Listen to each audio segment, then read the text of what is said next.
نماز کیوں نہیں قائم کرتا تھا, زکات کیوں نہیں دیتا تھا, دین پر عمل کیوں نہیں کیا, فرشتے اس کو لام تام کرتا ہے.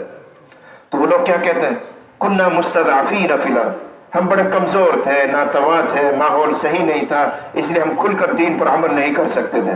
تو فرشتے کیا جواب دیتے ہیں, الم تکن ارض اللہ واسعہ, کیا اللہ کی زمین تنگ پڑ گئی تھی, اللہ کی زمین کشادہ نہیں تھی کہ جس گاؤں اور جس بستی اور علاقے میں تم رہتے تھے اگر وہاں دین پر عمل نہیں کر پا رہے تھے, چھوڑ کیوں نہیں دیا اس علاقے کو, دوسری جگہ کیوں نہیں چلے گئے؟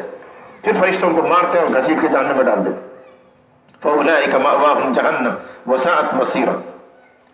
تو بہرحال یہ ہجرت ظاہری ہے. حضرت صلی اللہ علیہ وسلم نے بھی ظاہری ہجرت کی ہے, صحابہ نے بھی کی ہے, اور لوگوں نے بھی کی ہے, لیکن یہاں یہ مراد نہیں. ایک دوسری ہجرت ہے, ہجرت باطنی, وہ ہم پر ہر حال میں ہر مسلمان مرد اور عورت پر فرض ہے. ہر مرد پر, ہر عورت پر, ہر بالغ پر وہ ہجرت ہم سب پر ہمیشہ فرض ہے.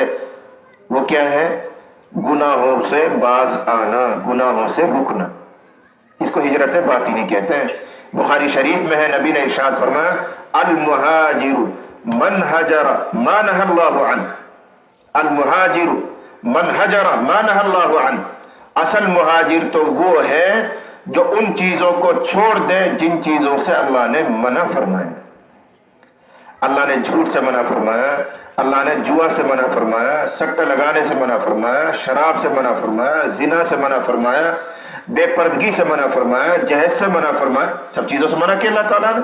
جو ان گناہوں کو چھوڑ دے اصل ہجرت کرنے والا تو وہ ہے. وہ ظاہری ہجرت بھی کیوں کروائی جا رہی تھی, دین قائم کرنے کے لیے. اور اگر ماحول بالکل موافق ہے پھر گناہوں کو نہیں چھوڑتا تو تیری ہجرت سے فائدہ کیا؟ تو اصل ہجرت یہ ہے کہ آدمی جرائم کو, گناہوں کو, خطاؤں کو چھوڑ دے, یہ اصل مہاجر. المہاجر من ہجر ما نہى اللہ عنہ. لیکن مجھے کہنے کا موقع دیجئے, آج کا مسلمان اس نمبر پر آ کر فیل ہو جاتا ہے.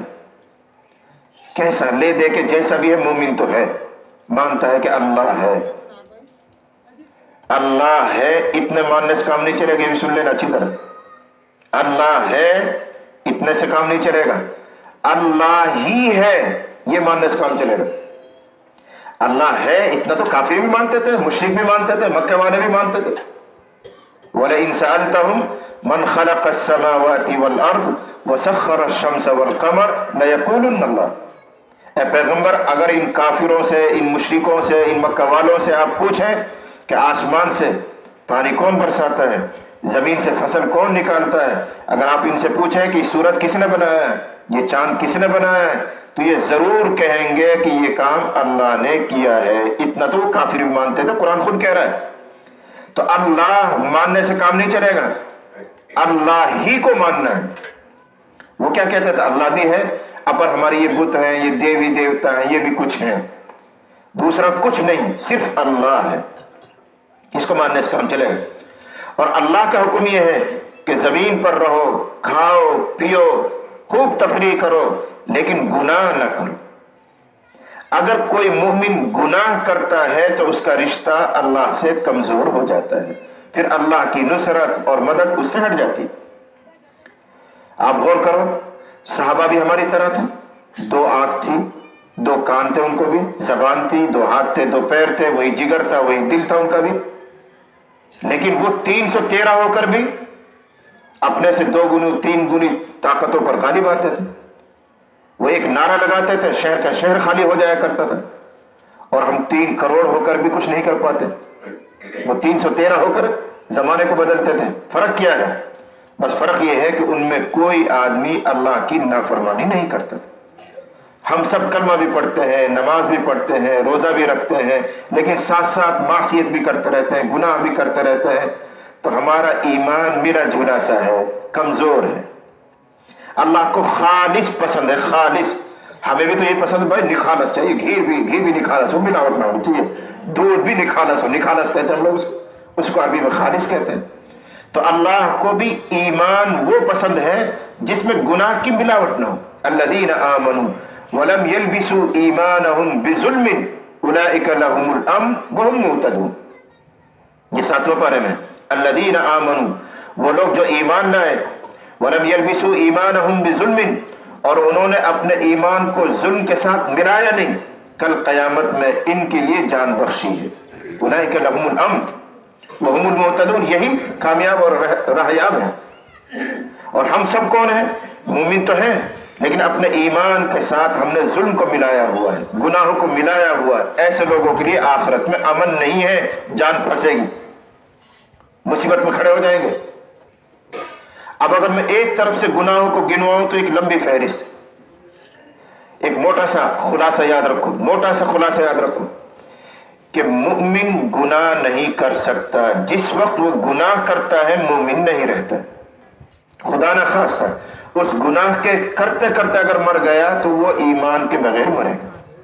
یوں ہی نہیں کہہ رہا ہوں، بڑی بصیرت سے کہہ رہا ہوں، حدیث کی روشنی میں کہہ رہا ہوں۔ نبی کریم صلی اللہ علیہ وسلم نے ارشاد فرمایا لا یزنی الزانی حین یزنی وہو مؤمن، مشکات میں روایت ہے، لا یزنی الزانی حین یزنی وہو مؤمن، زنا کرنے والا جس وقت زنا کرتا ہے وہ مومن نہیں رہتا۔ ولا یسرق السارق اذا سرق وهو مؤمن، چوری کرنے والا جب چوری کرتا ہے وہ مومن نہیں ہوتا۔ ولا ينتهب نهبة، اور لوٹ مار کرنے والا جب لوٹ مار کرتا ہے وہ مومن نہیں ہوتا۔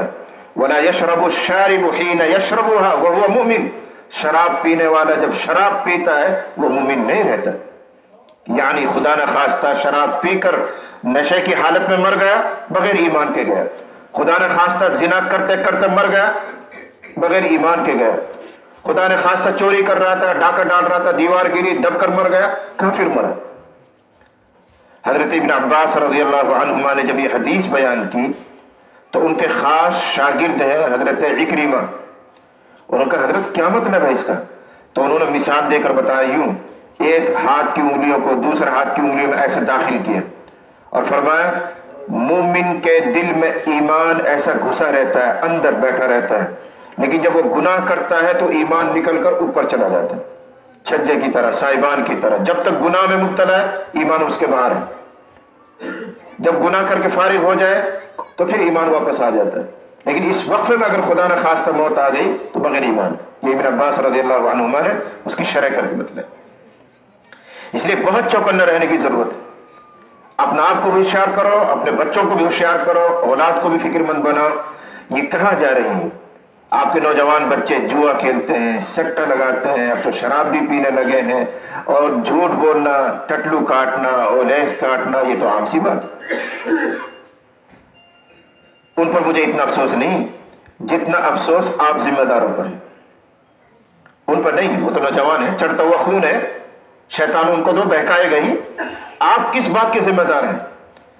آپ اپنی دینداری سے جہنم سے نہیں بچ پاؤ گے۔ کان کھول کے سن لینا، اگر ایک آدمی تہجد گزار ہے، اوابین کا پابند ہے، اشراق کا پابند ہے، تسبیحات کا پابند ہے، اور سالانہ چلے لگاتا ہے، 4 مہینے لگاتا ہے، بڑا نیک آدمی ہے، لیکن اگر وہ اپنی اولاد کی فکر نہیں کرتا ہے، ان کو نہیں سنبھالتا ہے، تو اللہ کی قسم یہ جہنم سے نہیں بچ پائے گا۔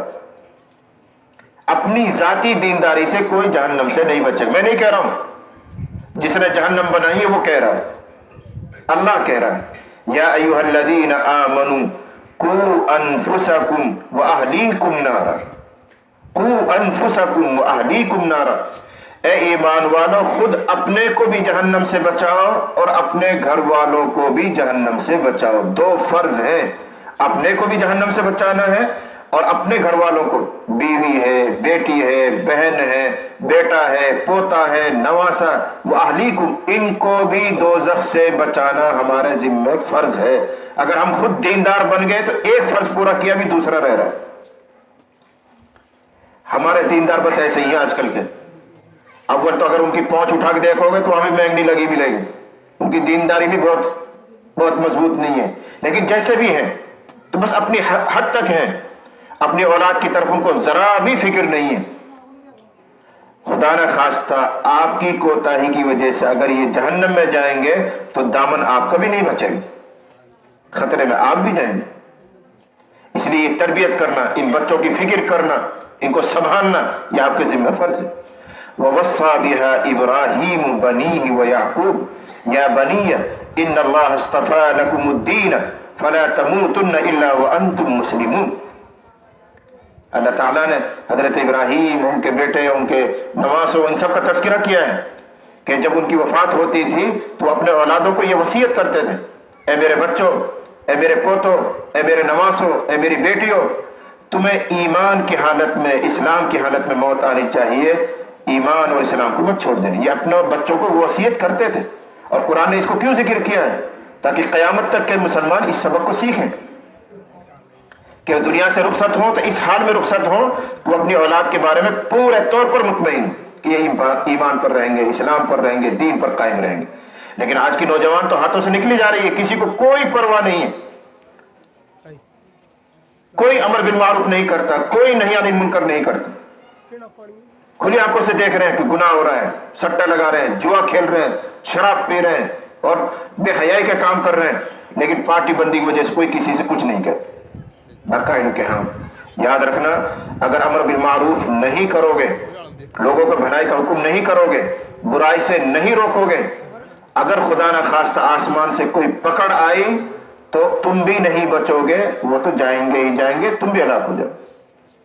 امر بالمعروف کا مطلب ہے بھلائی کا حکم کرنا، یہ ایک فرض ہے، اور نہی عن المنکر، برائی سے روکنا، یہ بھی فرض ہے. نبی کریم صلی اللہ علیہ وسلم نے ارشاد فرمایا من رأى منکم منکرا فلیغیرہ بیدہ، جو تم میں سے کوئی برائی دیکھے تو پہلا درجہ یہ ہے کہ اپنی طاقت سے روکے.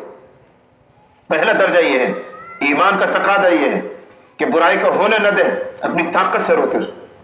اکیلا ہے تو 10-5 آدمی اکٹھا کریں، ایک قوت بنائیں، پھر اس برائی کو روکے. پھر بھی نہیں روکتی ہے تو ایک جماعت تشکیل دو، ایک جماعت بناؤ، جو جماعت بھلائی کا حکم کرے، برائی سے روکے، چاہے پنچایت بناؤ، چاہے کچھ بھی بناؤ. یہ ہمارے ذمہ فرض ہے، طاقت سے روکنا. من رأى منکم منکرا فلیغیرہ بیدہ فإن لم یستطع، اگر نہیں ہے اتنا دم کہ ہاتھ سے روکے، فبلسانہ، تو کم سے کم زبان سے تو روکو. جیسے ہم کر دیتے ہیں یہ کام، آپ کے گاؤں آ رہے ہیں، زبان سے کہہ کے جا رہے ہیں. ہمارے وقت تھوڑی آ رہتے ہیں جو طاقت کا استعمال کریں گے، آپ رہتے ہیں، آپ طاقت کے استعمال کی. اور اگر اتنا بھی نہیں کر پاؤ کہ بھئی طاقت سے روکو برائی کو، زبان سے روکو، یہ ہمت نہیں ہے، تو کم سے کم برائی کو دل سے برا جانو. یہ ایمان کا ادنا درجہ ہے، یہ بالکل گھٹیا درجہ ہے. نبی کریم صلی اللہ علیہ وسلم نے ایک مثال دے کر سمجھایا امر بالمعروف اور نہی عن المنکر کی اہمیت کو بتانے کے لیے. ارشاد فرمایا کہ ایسے سمجھو جیسے ایک سمندر ہے، اس میں سفر کرنے کے لیے ایک کشتی کی ضرورت ہے. اب کشتی میں لوگ سوار ہوئے، کچھ نیچے کی منزل میں، کچھ اوپر کی منزل میں. بڑے بڑے جہاز ہوتے ہیں، آپ لوگوں نے دیکھ لیے ہوں گے، تو موبائل وغیرہ آپ سب دیکھتے رہتے ہیں. تو کئی کئی منزل کا جہاز ہوتا ہے پانی کا. تو نبی ارشاد فرما رہے ہیں کہ ایسا سمجھو کہ 2 منزل کا ایک پانی کا جہاز ہے. اس کی نچلی منزل میں کچھ لوگ ہیں، کچھ اوپر کی منزل میں ہیں. اب نچلی منزل والے اوپر منزل میں بار بار آتے جاتے ہیں پانی کے لیے، کھانے کے لیے، فنا کے لیے. تو اوپری منزل والوں کو تکلیف ہوتی ہے، کبھی پانی گرا دیتے ہیں، کبھی آواز کرتے ہیں، کبھی کچھ کرتے ہیں، ان کو سونے نہیں دے رہے، آرام نہیں کرنے دے رہے. تو اوپر کی منزل والوں کا یہاں بتایا کرو، ہمیں تم تنگ کر رکھا ہے، تم نیچے رہا کرو، تو اپنی ضرورت تم نیچے پوری کرو. اب جہاز کی نچلی منزل میں جو لوگ رہ رہے ہیں، انہوں نے سوچا یار یہ اوپر والے تو ہمیں جانے نہیں دیتے، اور پانی کے بغیر ہمارا گزارا نہیں. استنجا کے لیے بھی چاہیے، ہاتھ پاؤں دھونے کے لیے بھی چاہیے، وضو کے لیے بھی چاہیے، برتن دھونے کے لیے بھی چاہیے، کیا کریں؟ تو انہوں نے کلہاڑی لی، اور جو جہاز پانی پر چل رہا ہے لکڑی کا ہوتا ہے، اس کی نیچے تلیٹ میں اب وہ نچلی منزل میں سوراخ کر رہے ہیں. کیوں؟ سمجھداری ان کی دیکھو کہ پانی کے اوپر یہ جہاز چل رہا ہے، تو نیچے سے پانی آئے گا، ہمارا کام چلے گا. اوپر والی منزل والے کھٹا کھٹ آواز سن کر نیچے آئے، کیا ہو رہا ہے؟ اب کھڑ کھڑ تماشا دیکھ رہے ہیں، کیا کر رہے ہو؟ ہم تو تخت توڑ رہے ہیں یہاں سے تاکہ آسانی سے پاس پانی لے لیں، تم دینے نہیں دیتے ہو، ہماری ضرورت یہاں سے پوری ہو جائے گی، تخت توڑ رہے. اب اگر یہ اوپر والے یوں سوچیں کہ ہم تو اوپر کی منزل میں ہیں، سورج ڈوبیں گے تو یہ ڈوبیں گے، تو بتائیے سمجھداری ہے کہ بیوقوفی ہے؟ بیوقوفی کی بات ہے. نبی نے ارشاد فرمایا اگر ان لوگوں نے، اوپر کی منزل والوں نے ان کے ہاتھ روک لیے تو خود بھی بچ جائیں گے، ان کو بھی بچا لیں گے، اور اگر ان کے ہاتھ نہیں پکڑے تو خود بھی ڈوبیں گے، ان کو بھی لے کے ڈوبیں گے۔ یہ جو گناہ کر رہے ہیں، ٹٹلو کاٹ رہے ہیں، جوا کھیل رہے ہیں، سٹا لگا رہے ہیں، زنا کر رہے ہیں، شراب پی رہے ہیں، اولیکس کاٹ رہے ہیں، یہ وہ ہیں جو ہماری نجات کی کشتی میں کلہاڑی مار رہے ہیں۔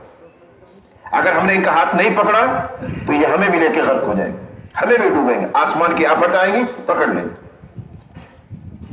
صحیح حدیث موجود ہے، حضرت ام سلمہ رضی اللہ عنہا نے فرمایا انہلک وفینا الصالحون یا رسول اللہ، انہلک وفینا الصالحون یا رسول اللہ، اے اللہ کے نبی کیا ہم ہلاک ہو سکتے ہیں؟ بعض محدثین نے انہلک پڑھا، کیا ہمیں عذاب کے ذریعے تباہ کیا جا سکتا ہے، برباد کیا جا سکتا ہے جبکہ ہمارے درمیان نیک لوگ موجود ہوں؟ یہ 4 مہینے والے ہیں، یہ چلے والے ہیں، یہ سال لگائے ہوئے ہیں، یہ حافظ جی صاحب ہیں، یہ مولانا صاحب ہیں، یہ مدرسے بھی ہیں، یہ مکتب بھی ہیں، کیا ان نیک لوگوں کی موجودگی میں بھی آسمان سے زمین سے کوئی عذاب آ سکتا ہے؟ ام سلمہ پوچھ رہی ہیں۔ نبی کریم صلی اللہ علیہ وسلم نے ارشاد فرمایا نعم اذا کثر الخبث، ہاں ہاں نیک لوگوں کے موجود ہوتے ہوئے بھی آسمانی زمینی پکڑ آ سکتی ہے جب گناہ عام ہو جائے۔ آج گناہ عام ہو چکے ہیں، کوئی دو رائے نہیں ہے، کھلم کھلا گناہ ہو رہا۔ میوات میں غور کرو کون سے گناہ جو نہیں ہو رہا، کون سے گناہ مجھے بتاؤ، فلاں گناہ ہی نہیں ہوتا یار، سارے گناہ ایک ساتھ ساری بستیوں میں ہو رہے ہیں اور ہم تماشا دیکھ رہے ہیں بیٹھ کر، یہ بالکل ایسے ہی جیسے اپنے ہاتھ سے ان کلہاڑے مارتے ہوئے کو ہم دیکھ رہے ہیں اور روک نہیں رہے، اللہ کے عذاب کو ہم دعوت دے رہے ہیں۔ تو قرآن میں نجات پانے کے لیے، اللہ کی رحمت کا امیدوار ہونے کے لیے دوسری صفت یہ بیان کی گئی ہے کہ وہ گناہوں سے بچنے والے ہوں، ہجرت باطنی کرتے ہوں۔ ان الذین آمنوا والذین ہاجروا، اس لیے ان بچوں پر کنٹرول کرو، اپنی اولاد پر کنٹرول کرو، خود اپنے آپ کو بھی کنٹرول کرو۔ اب ماحول کو دیکھ کر بہت اچھی طرح وہ حدیث سمجھ میں آتی ہے، ہر چیز کا ایک دور ہوتا ہے، ایک زمانہ ہوتا ہے سمجھنے کے لیے۔ نبی نے ارشاد فرمایا ہر امت میں ایک نہ ایک فتنہ آزمائش اللہ تعالیٰ نے رکھی ہے، ہر امت میں کوئی نہ کوئی آزمائش کی چیز رکھی ہے۔ ان لکل امت فتنۃ، ہر امت کے لیے آزمائش اور فتنے کی کوئی نہ کوئی چیز اللہ نے رکھی ہے۔ وفتنۃ امتی المال، اور میری امت کی آزمائش مال کے ذریعے ہوگی۔ آج وہی حرص ہے، بس پیسہ ہونا چاہیے، کہیں سے بھی آئے، حلال آئے حرام آئے، کسی کا گلا کاٹ کر آئے، کسی کی زمین دبا کر آئے، کہیں سے بھی آئے، آج یہ فتنہ ہے کہ نہیں؟ ہر امت کے لیے ایک آزمائش، یہ جانچنے کی چیز ہوگی کہ یہ مومن ہے کہ نہیں ہے، یہ اللہ کو مانتا ہے کہ نہیں مانتا ہے۔ تو اس امت کا امتحان روپیہ پیسے کے ذریعے ہوگا کہ یہ امت اس قدر مال کی بھوکی ہو جائے گی کہ ان کو یہ پرواہ نہیں ہوگی اللہ راضی ہوتا ہے یا ناراض ہوتا ہے، دین بچتا ہے کہ برباد ہوتا ہے، بس پیسہ چاہیے۔ آج وہی ہے، نہ میراث دے رہے ہو، جہیز لے رہے ہو، مانگ مانگ کر جہیز لے رہے ہو، ٹٹلو کاٹ رہے ہو، گندے کاروبار کر رہے ہو، حرام کما رہے ہو، اسے دین نہیں بچتا ہے۔ چاہے کتنی نمازیں پڑھ لو، چاہے جتنے چلے لگا لو، چاہے خانقاہوں میں تسبیحات پڑھو، اللہ کی قسم، پھر کہہ رہا ہوں اللہ کی قسم، ایک لقمہ بھی اگر آپ کے پیٹ میں حرام کا جاتا ہے تو آپ کی 70 سال کی عبادت بھی قبول نہیں ہوگی۔ صرف دعویٰ نہیں کر رہا ہوں، دلیل دوں گا، حدیث پیش کروں گا، ایک بھی بات چیلنج کر رہا ہوں، میں علماء بیٹھے ہوں گے، اگر تمہیں لگے کہ یہ بہت زیادہ سخت بات کر رہا ہے، اس کے پاس کوئی دلیل نہیں ہے، اب مجھ سے دلیل مانگو، کھلی کتاب کی طرح بیان کر رہا ہوں کہ اگر ایک لقمہ بھی حرام کا ہے آپ کے پاس، آپ کے پیٹ میں، تو آپ کی کوئی عبادت قبول نہیں ہو رہی ہے۔ انما یتقبل اللہ من المتقین، اللہ تعالیٰ تو محتاط لوگوں کی عبادت کو قبول کرتا ہے، پرہیزگار لوگوں کی عبادت کو قبول کرتا ہے، یہ قرآن کہہ رہا ہے۔ حدیث کی طرف آؤ، نبی علیہ الصلوۃ والسلام نے ایک مثال دے کر فرمایا من اشترى ثوبا ب10 دراہم فیہ درہم حرام، جس آدمی نے 10 روپے میں کوئی کپڑا خریدا، کوئی ساپی خریدی، کوئی لنگی خریدی، کرتے کا کپڑا خریدا، عورتوں نے دوپٹہ خریدا، کوئی بھی چیز، ایک مثال دی حضور نے کہ کسی آدمی نے 10 درہم میں 10 روپے میں کوئی چیز خریدی، 9 درہم 9 روپے اس میں حلال کے ہیں اور 1 صرف حرام کا ہے. 9 روپے خون پسینے کے ہیں، کمائی کے ہیں، 1 روپیہ اس میں حرام کا ہے. اب جو کپڑا وہ خرید کر لایا، نبی نے ارشاد فرمایا لم يتقبل اللہ منہ صلاۃ ما دام علیہ، جب تک یہ کپڑا رہے گا اس کی اللہ ایک بھی نماز قبول نہیں کرے. اور جس کے 10 درہم حرام کے ہوں، یہ ایک درہم حرام ہے، 9 حلال ہے، تب یہ حال ہے. اور جس کے 10 حرام ہو اس کا کیا بنے گا؟ اب تم لوگ کہو صاحب ہم تو حلال کما رہے ہیں، ہم تھوڑی کر رہے کچھ. میں بہت دور نہیں جاؤں گا. آپ کی اولاد جو اولاد کاٹتی ہے، دودھ میں پانی ملاتی ہے، زمین دباتی ہے، فنا کرتی ہے، اس کو چھوڑو، وہ تو کر رہے ہیں، اس کو تو آپ بھی حرام مانتے ہیں. لیکن کچھ چیزیں ایسی ہیں جن کو آپ لے رہے ہیں، استعمال کر رہے ہیں، کھا رہے ہیں، پی رہے ہیں، لیکن آپ کے ذہن میں بھی یہ بات نہیں آتی کہ یہ حرام ہے. 2 مثالیں دوں گا اور ہر جگہ کہہ رہا ہوں، تم سے بھی کہہ کے جا رہا ہوں، اپنا فرض سمجھ کر کہتا ہوں. نہیں کہوں گا تو شاید آخرت میں میری پکڑ ہوگی، اس لیے کہہ رہا ہوں. اور قاعدہ سن لو ایک اچھی طرح، کسی بھی بڑے سے بڑے عالم کا کوئی عمل ہمارے لیے دلیل نہیں.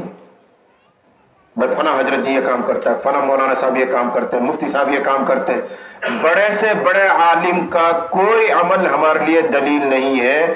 ہمارے لیے دلیل ہے قرآن، حدیث، نبی، صحابہ، ان کی سیرت.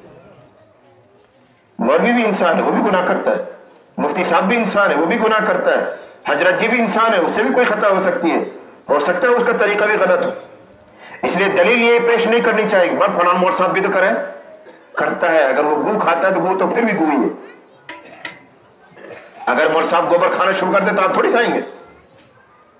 اب سنو اچھی طرح اس ذہن کی بات کو ذہن میں بٹھا کر. نمبر 1، جہیز کا لینا اور دینا دونوں حرام ہے.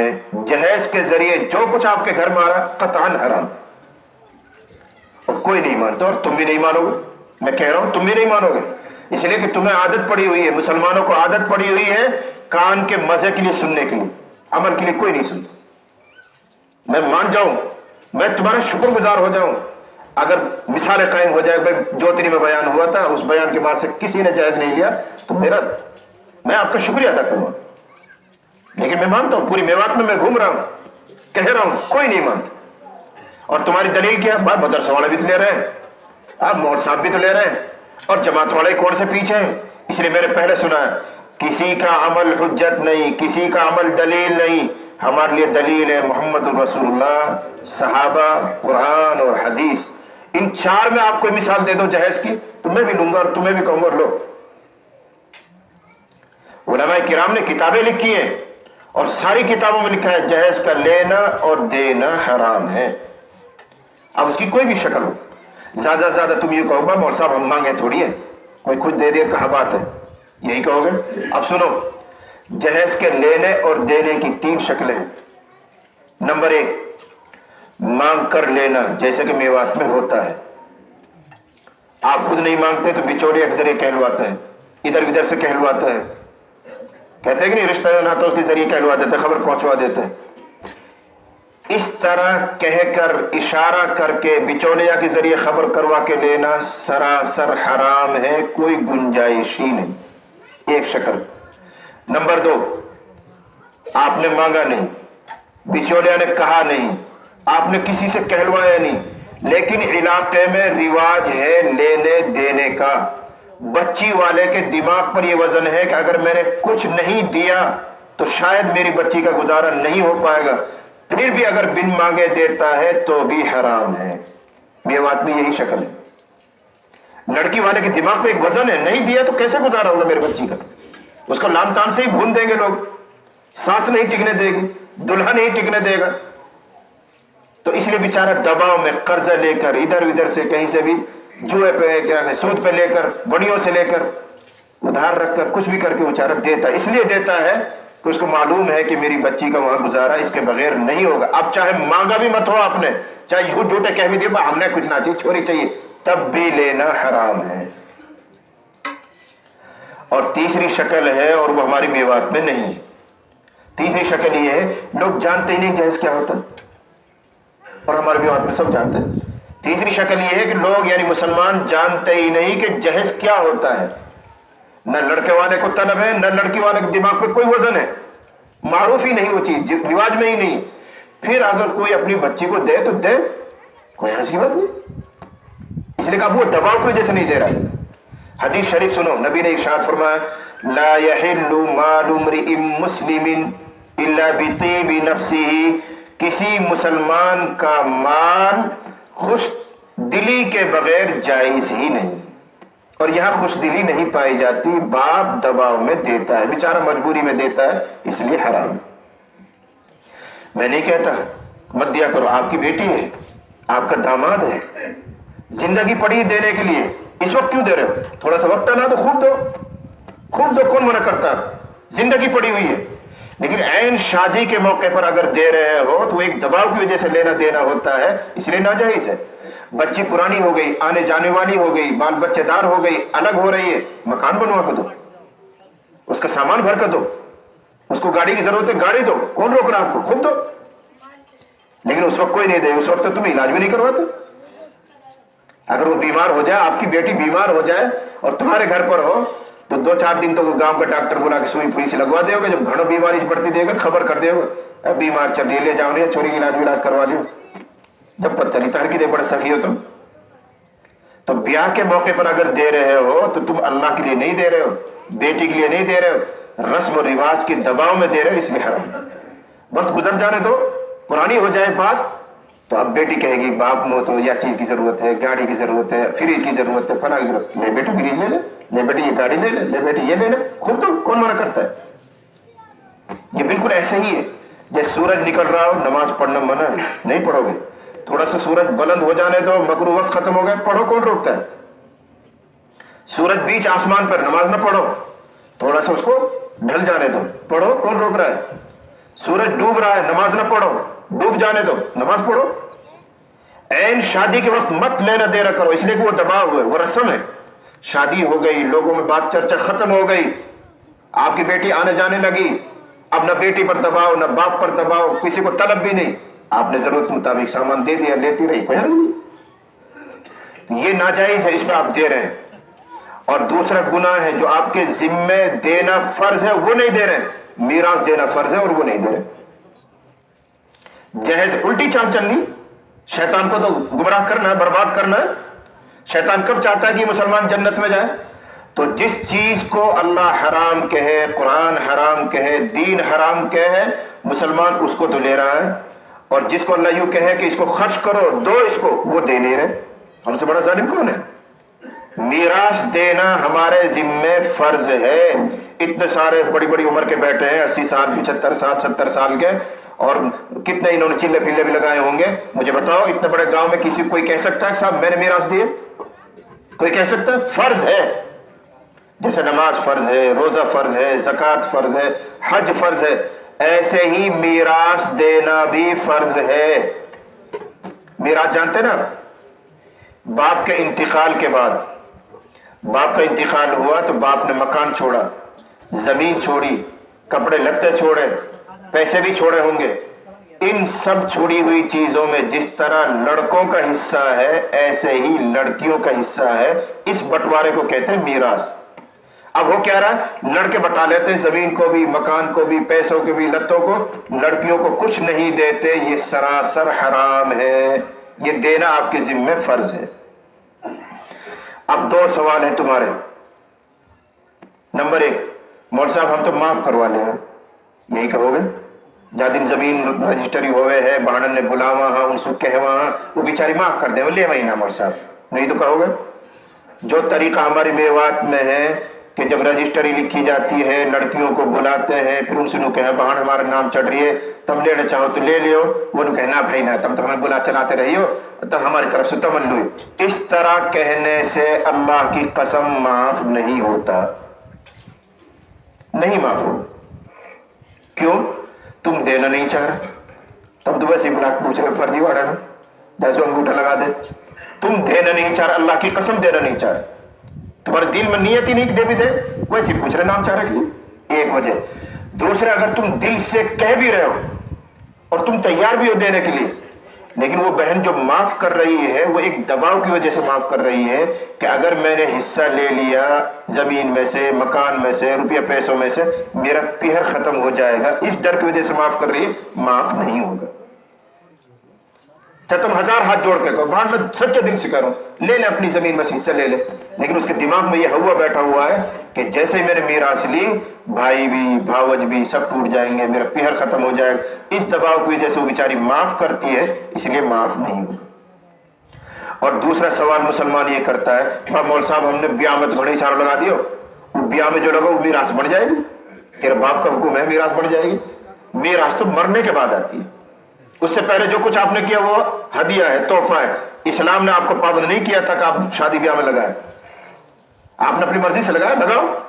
اسلام اس کو میراث میں شمار نہیں کرتا۔ بہت سے لوگ پوچھتے ہیں اس مسئلے کو، اس لیے عرض کر رہا ہوں کہ شادی میں آپ کروڑ لگا دیں تو بھی وہ میراث کا حصہ نہیں ہے۔ میراث کا حکم تو آتا ہی جب ہے، جب باپ کا یا ماں کا انتقال ہو جاتا ہے، اس کی چھوڑی ہوئی چیزوں میں میراث ہے، اور معمولی چیزوں میں میراث ہے۔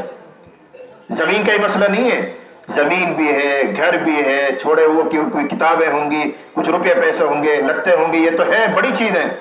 میں ایک مثال دیتا ہوں آپ کو، ایک قصہ لکھا ہوا کتابوں میں۔